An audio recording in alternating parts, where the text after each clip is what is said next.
Syederalun sudah 2 tahun berlalu sejak jembatan Bailey di Matang Bangka, Kecamatan Jenip, Kabupaten Biren ambruk akibat banjir pada awal Februari 2023. Hingga kini jembatan tersebut belum juga diperbaiki, menyisakan kesulitan bagi masyarakat setempat.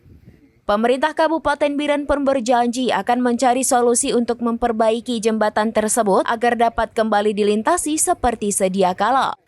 Hal tersebut disampaikan oleh Bupati Biren Haji Muklis ST saat meninjau langsung kondisi jembatan pada Sabtu 22 Maret 2025.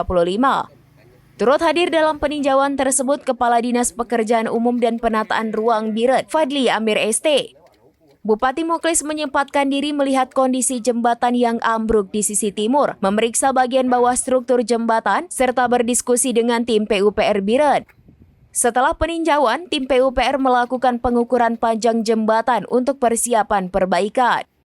Jembatan Bailey yang dibangun 15 tahun lalu di Desa Matang Bangka ini ambruk pada Sabtu 4 Februari 2023. Bagian ujung sebelah timur jembatan roboh ke dalam sungai, sementara sisi barat juga mengalami kerusakan parah sehingga jembatan tidak dapat digunakan sama sekali.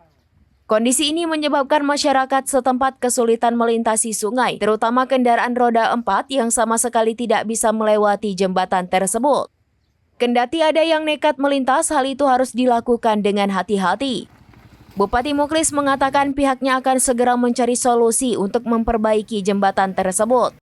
Anggaran perbaikan jembatan ini dapat dialokasikan melalui Anggaran Pendapatan Belanja Daerah Perubahan atau APBKP tahun 2025. Ia juga berharap agar proses perbaikan dapat segera dilakukan untuk memulihkan akses transportasi yang vital bagi masyarakat setempat. Apakah tidak ada anggaran kemarin saya nggak tahu, tapi ini saya akan upayakan langkah-langkah konkret.